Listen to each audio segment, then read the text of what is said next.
on a estimé qu'on est pressé et que les gens ont risqué leur vie pour prendre le pouvoir, ils doivent en jouir un peu. Je dis, bon, on va discuter pour trouver... Oui, c'est humain. Mais on a dit, non, la classe des gens là, ils ont des agendas politiques, ils s'intéressent qu'aux élections, on a besoin d'assainir, réconcilier les Guinéens, balayer la maison, tout nettoyer, recenser la population, faire ceci et cela, et faire des choix.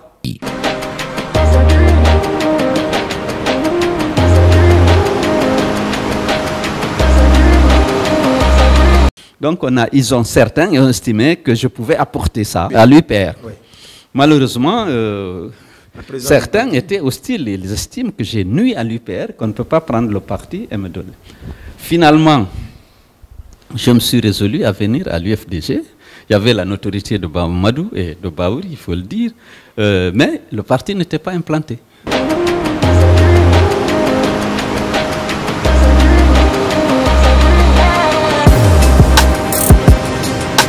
Oui. L'après, j'ai vu le P.D.G s'effondrer. Ouais. J'ai vu le PIP s'effondrer. Ouais. J'emploie le RPG éclater. L'UF, ça n'arriverait pas à l'UFDG. Je prendrai toutes les dispositions pour que le parti survive à son président.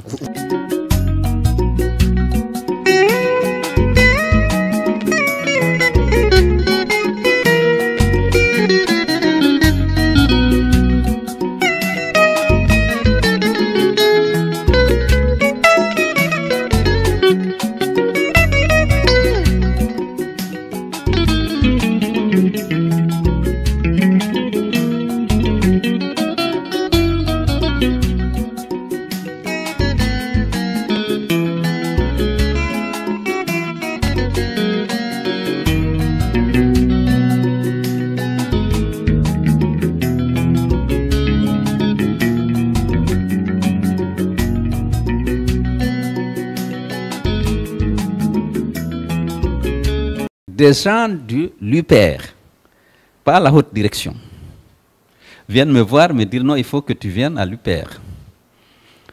Je dis, mais comment, qu'est-ce que vous me proposez? Je dis non, il faut venir, on va négocier pour que tu prennes la direction du parti. Mais c'était quelques individus. Au niveau de la direction de l'UPR, il y avait une ferme opposition à ça.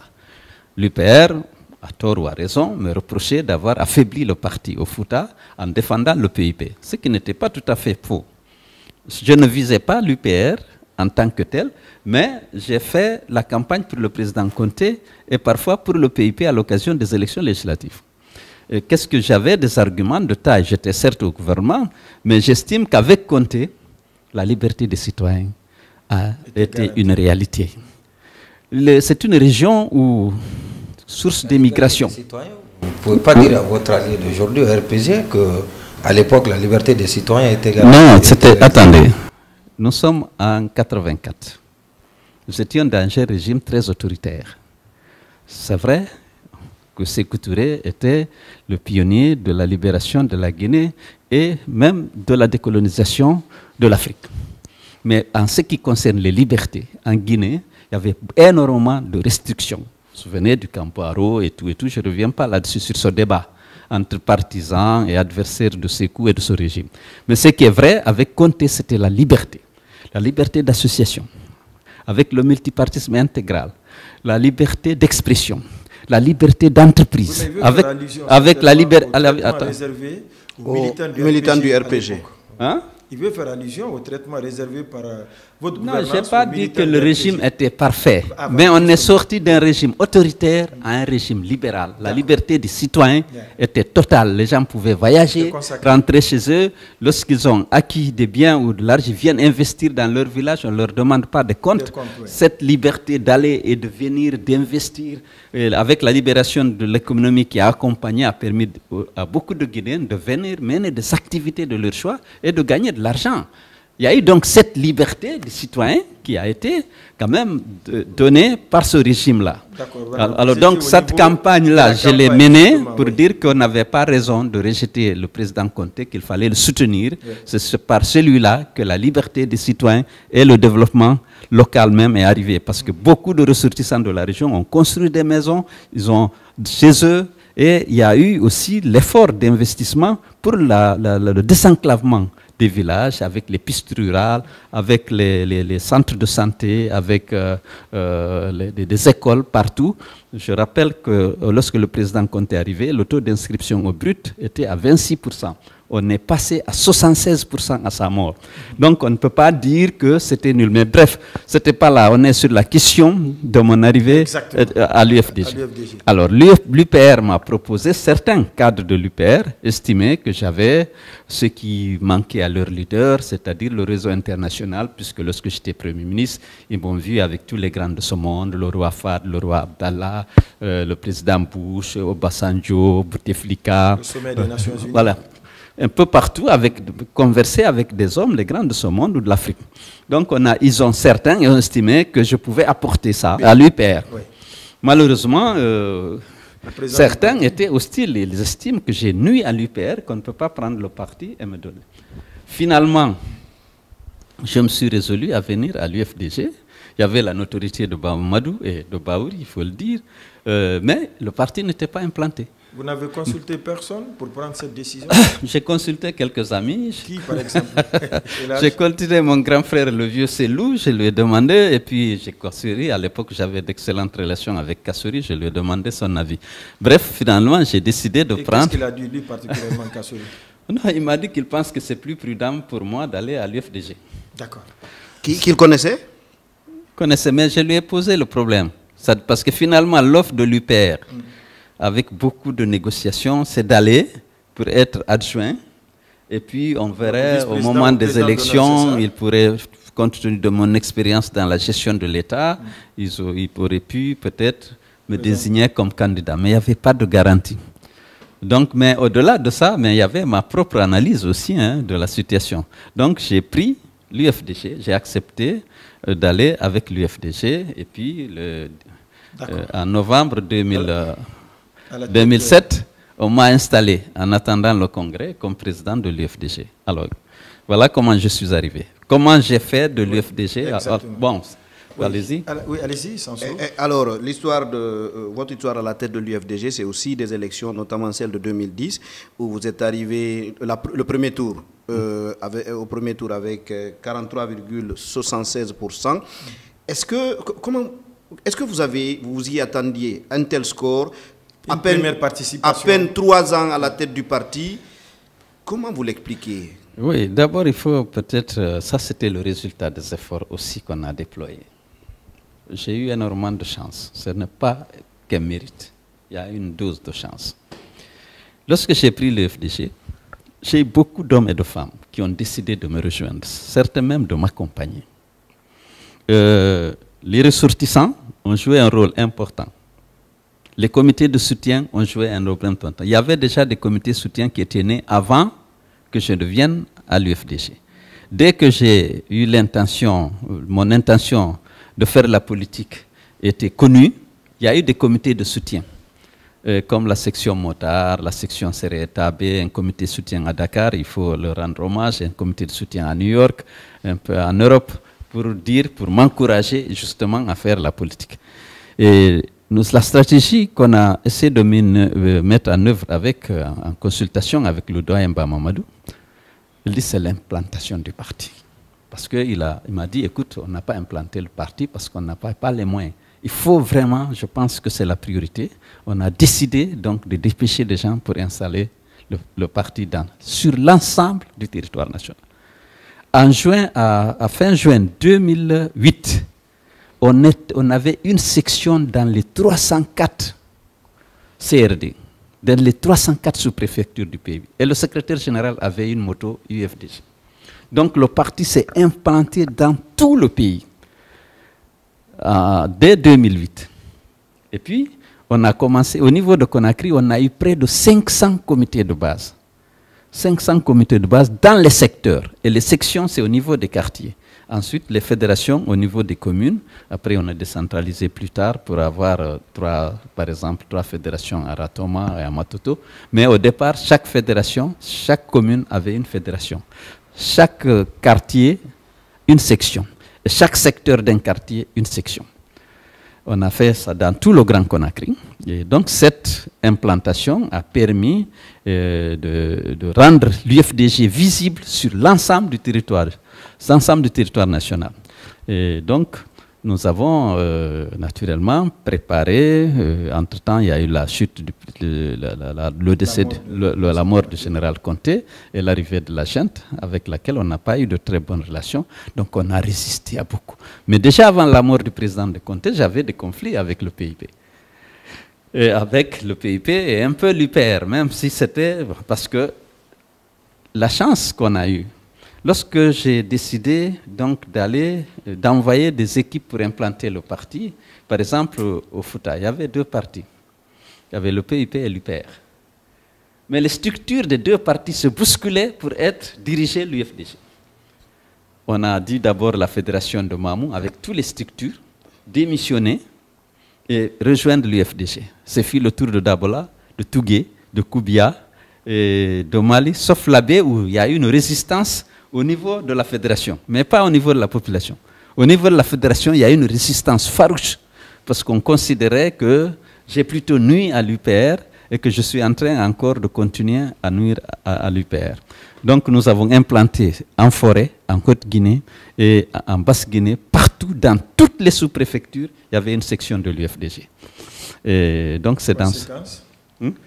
Bon, je pense que ça a contribué et qu'effectivement a donné le résultat de 43,76% exactement. On arrondit souvent à 44%, mais le score qu'on a eu, c'est 43,76%.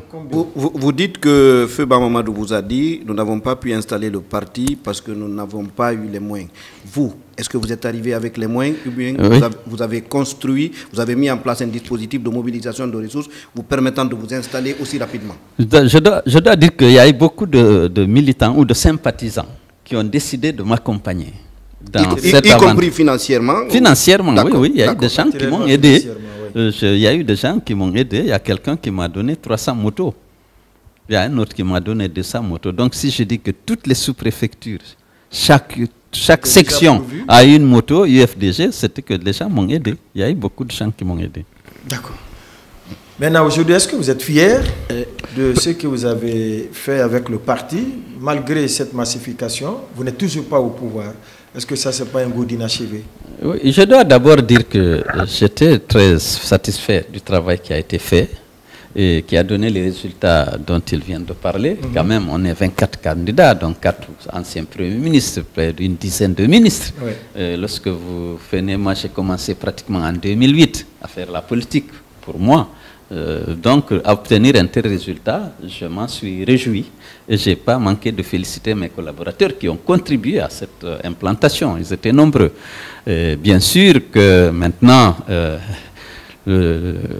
ça a surpris tout le monde et les gens se sont organisés. Il y a eu beaucoup de tractations. Personne n'arrive à expliquer qu'avec cet avantage, le soutien de Sidia, qui était le faiseur de roi, oui. Compte tenu de sa position de 3e, compte tenu du soutien de Abbé Silla, qui avait quand même aussi 4%, que M. Alpha Condé, qui n'avait que 18%, soit proclamé vainqueur. Et le monde entier s'est étonné. Évidemment, lorsqu'on a publié les résultats du premier tour, il y a des gens, pour diverses raisons, sur lesquelles on ne peut pas revenir, ce n'est pas descendre de rappeler tout. On dit non, ce n'est pas possible, on ne peut pas laisser Cellou, on ne peut pas le laisser prendre le pouvoir. Alors, la première disposition qui a été prise, c'est de ne pas organiser à bonne date le second tour. 2 semaines. C'était 2 semaines après la proclamation. Je me suis battu, j'ai tout fait pour avoir le deuxième tour. Le deuxième tour doit être organisé dans les mêmes conditions que le premier. Oui. Mais au niveau du gouvernement de la transition, de la hiérarchie militaire, des extrémistes avaient réussi à convaincre certainement ceux qui étaient là de ne pas donner le pouvoir à Cellou pour de diverses raisons, dont certains sont vraiment... subjectifs. Non, ouais, et puis voilà. D'accord, oui. Bon, donc, question, oui. Oui. Oui, sur cet entre-deux tours. Vous dites que les gens ont été surpris. Est-ce que vous-même n'avez pas été surpris? Peut-être que dans la foulée, vous avez peut-être eu un excès de confiance. En tout cas, ça se dit, au point que vous n'avez pas suffisamment insisté pour que le second tour se tienne à bonne date. Parce que quand vous avez 43, près de 44% au premier tour, vous aviez suffisamment de force derrière vous pour imposer que le second tour s'organise à bonne date. Oui, écoutez, vous avez peut-être raison en partie. Alors, je vais vous décrire le contexte pour vous permettre de vous mettre à ma place. J'ai donc cet avantage de 43-76. J'ai le soutien de Sidia, j'ai le soutien de AB et d'autres qui avaient des scores moins importants. Mais qui lorsque je vais agir, on dit non, il ne faut pas gâter ta victoire. C'est déjà acquis. Oui, c'est bon, c'est vrai, c'est excès de confiance, pas excès de confiance, puisque j'ai négocié avec tous les autres pour qu'ils me soutiennent, y compris Lansana Kouyanté, François Fall et les autres que je connaissais, Jean-Marc Teliano, Papa Koli. Je leur ai demandé leur soutien. Avec Kouyaté, j'ai insisté particulièrement, je suis allé 2 ou 3 fois chez lui pour essayer de le convaincre de se joindre, pour qu'on puisse, surtout, une fois au pouvoir, réconcilier les Guinéens. On a besoin de représentants de toutes les communautés, de toutes les trucs, et on a besoin de ça, parce que mon objectif, c'est vraiment unir et de servir la Guinée, comme je le dis. Alors, bien entendu, je n'ai pas obtenu, par exemple, le soutien de Kouyaté. Ils disent qu'ils sont passés au vote, ou bien ils disent que je n'ai pas accordé beaucoup d'importance. Mais alors, face à l'insistance pour que le second tour se fasse, lorsque le gouvernement de transition n'était pas favorable, parce que c'est eux qui arbitrent en quelque sorte. Mais le gouvernement de transition, c'est comme s'il était acquis à l'idée qu'il ne faut pas donner le pouvoir à Sildou, pour toutes les raisons que vous savez, qu'il ne faut pas... qu'est-ce que je fais? Si je déclenche les hostilités, les hostilités, des manifestations, alors le risque, c'est 2 choses. Oui, alors, le risque... C'est 2 choses, oui. Oui, de 2 choses. La première chose, oui, c'est pour peut-être pérenniser l'armée au pouvoir, parce qu'il y a beaucoup de gens aussi, y compris même des ministres qu'on a désignés, qui estimaient qu'il faut rester, allonger la transition, parce qu'ils voient toujours l'exercice d'une fonction ministérielle comme un avantage dont il est difficile de se débarrasser. Ou alors, Alpha lui-même, il avait été réputé avoir, bon, c'était sa dernière chance, il était prêt à tout, y compris à mettre le désordre et la violence. Et que moi, je n'avais pas intérêt à faire ça, si un report de 2 semaines, de 3 semaines, ne changerait rien à la chose. Ça n'a pas changé, j'ai gagné le 2e tour. C'est ce qui est mal connu, puisqu'Alpha a été proclamé vainqueur. Mais on a pu mettre en évidence cette victoire. Et aujourd'hui, que les langues se sont déliées, même ceux qui ont participé au complot pour me priver de ma victoire, il y en a qui ont avoué que c'était comme ça, voilà comment les choses se sont passées. Alors, pour terminer avec les 16 ans à la tête de l'UFDG, vous avez l'occasion de convaincre ceux qui pensent que, et là c'est le Dalen Diallo qui est à cheval pour prôner l'ancrage démocratique, en toile de fond l'alternance au pouvoir, et qui soit resté 16 ans à la tête d'un parti politique. Comment vous pouvez leur expliquer ce paradoxe qu'ils nourrissent, ces personnes, ces gens? Un parti politique n'est pas un État. Un parti politique, c'est une association régie par les statuts et le règlement intérieur. En adhérant au parti, vous êtes censé lire les statuts et le règlement intérieur ainsi que le programme du parti. Il n'est pas prévu de limitation de mandat dans toutes les associations, dans tous les partis politiques. Nous organisons régulièrement les congrès et tous les responsables ont la capacité, la possibilité de se présenter à la place du président. Aujourd'hui, je suis ouvert. S'il y a quelqu'un qui estime qu'il a la confiance de nos militants au point de gagner, d'être élu président du parti, mais je m'inclinerai. Je suis un démocrate convaincu et c'est reconnu. Je n'ai jamais empêché, ni dans les textes, ni dans les faits, quelqu'un d'être candidat à un poste de responsabilité au niveau du parti. Ça, ce n'est pas possible. On ne peut pas se battre pour la démocratie, manifester, mourir pour ça, Et puis à l'intérieur de la structure, dire que personne n'a le droit d'être candidat à un poste de responsabilité. Il y a des structures qui sont mises par consensus, mais ces structures sont élues. Mais au congrès, le président est élu. On a organisé déjà 2 congrès. J'étais candidat, je n'ai pas eu de rival. C'est vrai, quelqu'un ne s'est pas porté candidat, mais personne n'était privé de ce droit, qui fait partie des statuts du règlement intérieur. Vous comptez rester encore longtemps à la tête de l'UFDG, même après les prochaines échéances électorales où vous êtes annoncé? Écoutez, j'ai dit à cet égard, je surveille ma chantier. Si j'ai les capacités et la confiance, la capacité physique et intellectuelle de diriger le parti à la construction duquel j'ai apporté une valeur ajoutée non négligeable pour que l'UFDG reste plus fort, si j'ai la confiance, la santé physique et intellectuelle, la capacité intellectuelle, mais je ne refuserai pas d'être réélu. Oui, mais l'inquiétude, c'est la fabrication du culte de personnalité. Parce que quand c'est toujours Elhadji Seydou Dalla, le jour où vous ne serez plus là, est-ce qu'il y aura quelqu'un pour supporter l'héritage à telle enseigne qu'on a vu d'autres partis? Une fois que le premier grand leader passe, le parti ne survit plus. Ouais. Est-ce qu'il y a de fortes chances à cette allure, après vous, que vous êtes en train de préparer? Voilà, ce risque n'existe pas. N'existe pas au niveau de l'UFDG. L'UFDG survivra au président. Est-ce que vous y travaillez déjà? J'ai réfléchi. Oui. Et je m'y prépare. À vous préparer? Oui. Ah, parce que je ne suis pas éternel. Vous avez une espèce de... Aujourd'hui, mes indicateurs de santé m'indiquent que j'ai encore quelques années. Oui. J'ai la capacité d'animer encore le parti. Et je sens que la confiance des électeurs des Guinéens ne fait que se renforcer. Je ne peux pas trahir en disant que je vous abandonne. Certains sont venus au niveau du parti à cause de leur confiance en moi. Tant que cette confiance, je la sentirai, tant que je sentirai que j'ai la santé physique, j'ai la santé intellectuelle, naturellement, je continuerai à me présenter.